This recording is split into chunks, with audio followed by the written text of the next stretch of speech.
Great to see everybody on a beautiful Friday here in D.C.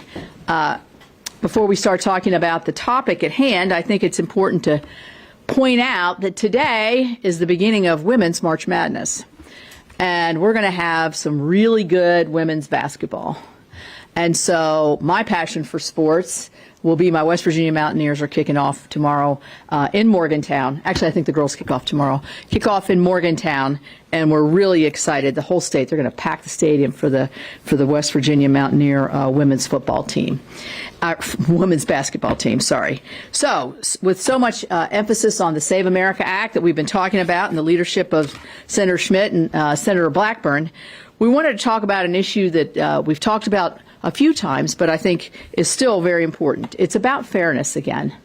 And this is about a part of the bill, a part of one of the amendments that really would prohibit biological males from competing in women's sports. To me, this is simply an issue of fairness. It's very simple. It's not an easy concept. Many of our women, and we know what women's athletics does for women as they grow into adulthood, leadership skills, learn how to win or lose, learn how to have focus. But they want to have a chance to win, and they want to have a chance to compete fairly. And we've seen across the nation where this has been an issue, either swimming teams, track and field, volleyball teams, you name it, where the unfairness of having biological males competing against women has set up unfair situations, made our women uncomfortable in the locker room, on the playing fields, and at their colleges and universities and high schools. So we are going to be voting on the Tuberville amendment, the Tuberville bill, which will be the amendment tomorrow. And I overwhelmingly support Senator Tuberville's bill, but also these guys here that are here with me today who feel just as passionately about me about the fairness of having women's sport be for women and be for women athletes. So I'm going to turn it over to Marcia. All right. Thank you so much. And yes, indeed, we have passed 50 years of Title IX. And as we have done that, we have seen participation in women's sports increase to the point that before Title IX was put in place, we had less than about 300,000 women in high school and college that were competitive in sports. Now that number is over 3 million. This is a good thing. And as Senator Capito said, what you have is an opportunity for women to compete, to excel, to get scholarships, to learn how to be a part of a team, and to learn how to lead a team. A very important skill that they develop as they go through high school and college and move into their careers. Now, most women are not going to play pro sports, but they really benefit from the opportunity to compete and be a part of a team and excel and get that scholarship, pay for their education as they're in high school and college. All good things. Now, the Democrats have decided they would like to really rip apart Title IX. The reason they want to do this is because they would choose to erase the women's category in sports. So as we began March Madness, think about this, because it would remove that opportunity for women. And I will tell you this, in Tennessee right now, today, there are girls on spring break that are out there bouncing that basketball in the driveway at their house, dreaming of being a Lady Vol and playing for the Vols, dreaming of playing for Vanderbilt, because they see these female athletes. They watch how they train. They get into supporting them and cheering for them, and they also want to be able to know that experience. So, keeping boys out of girls' sports, protecting girls' sports, protecting Title IX. We're going to provide the opportunity this weekend for our colleagues across the aisle to cast that vote. Are they going to support women, or are they going to tear it down and demolish the opportunity for females in sports? We also are going to provide them the opportunity to weigh in on gender mutilation. This is something many states have outlawed, the gender mutilation of minors, and prohibiting these transgender surgeries against minors. So they'll have the opportunity to weigh in on that. As we know, many countries have banned this. We know many states have already disallowed this. Many medical facilities have disallowed this with minors. And we will provide that opportunity for them to stand with and support children, or to push for that to continue. So I'm going to turn it over to Senator Schmidt. Thank you, Senator Blackburn, Senator Capito, for your leadership on this. We are going to have an opportunity to see where people stand over the next few days on a whole host of issues. We've got the underlying substitute amendment that saves our elections, and then, of course, saving our kids and saving women in college sports. And so I appreciate their leadership. And I just think so many times in Washington we get caught up in kind of this day-to-day minutia of things.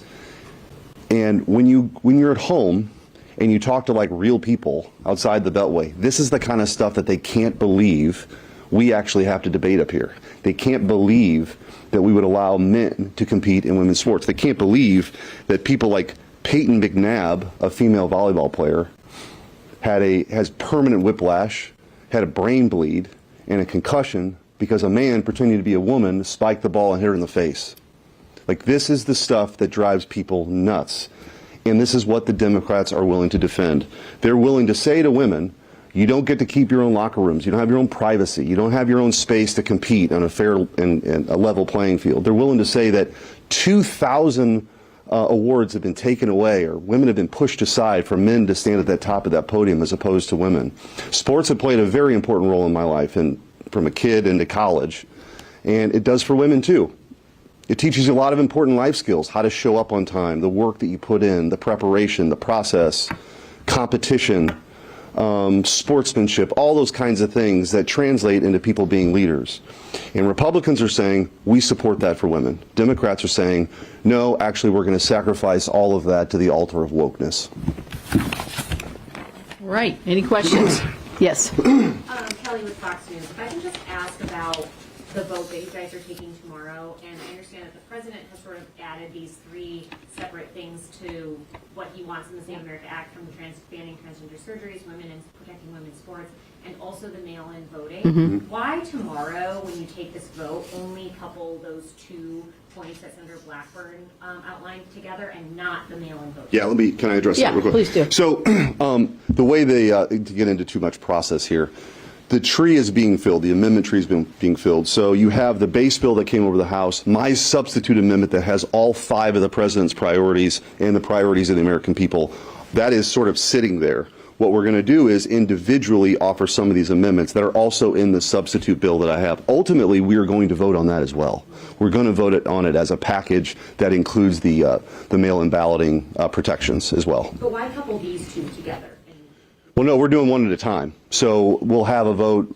Tomorrow will be on the preventing men from competing in women's sports. Then the next amendment vote we will likely have will be the protecting kids from transgender mutilation. Yeah. But ultimately, we will fall back to the president's priorities of, making sure you're a citizen. American elections are for Americans.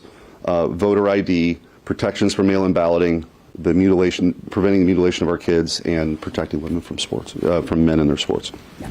Go ahead. Yeah. On this broader conversation about talking filibuster, using up floor time, and giving people a lot of time to hold a debate on this, how did it come to be that this string of issues on elections, on sports, on transgender issues, how did Republicans decide that those are the ones that should kind of get the extra time on the floor? Well, I'll start and then you guys. Well, I think what we see here is the differences between Republicans and Democrats, really. And it's not just in terms of elections. It's in terms of, as we're talking about today, biological males and women's sports, gender mutilation, mail-in balloting. These are issues that are important to the American people. They're issues that we've tried to work on in the past, but they're extremely important to President Trump. And I think you saw it come over. When it came over, it just had the two provisions of citizenship and voter ID. And so, yesterday, I think yesterday was quite an interesting day because our colleague, Senator Husted from Ohio, offered a unanimous consent on the heels of Senator Schumer saying voter ID seemed sort of, I don't know exact words, but seemed to be more accepting of voter ID. So Senator Husted from Ohio says, okay, let's vote on that separately. And we couldn't even they knocked that down. So I think what we're seeing here is the stark differences between not just our philosophies, but our belief systems in several things. And we've coupled these together. And I don't know if anybody wants to add anything on this. I would just say that the reason they're tied together is when President Trump gave his second inaugural address and this historic comeback that a lot of people dismissed, that the opposing party tried to throw him in jail for the rest of his life. And the American people sent President Trump back here, and he talked about a return of common sense. This is a common sense package. You really, 80-20, 90-10 issues, even Democrats support this. In fact, if the ghost of Chuck Schumer in the 90s could whisper into his ear and tell him to vote for this, we would welcome that, because Chuck Schumer was all for voter ID just a few years ago. What has changed? What's changed is that Democrats have completely lost their way. They've lost touch with the concerns of real Americans, and I think this package draws that distinction. Yeah.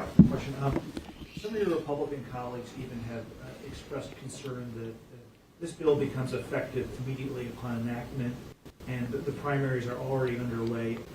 Have you been assured by election administrators that they would have enough time to implement the changes required in this bill, and that voters would have enough time to acquire proper documentation before the next election? Yeah, I mean, these are common sense protections, honestly, and this isn't. These issues are not, they didn't used to be partisan.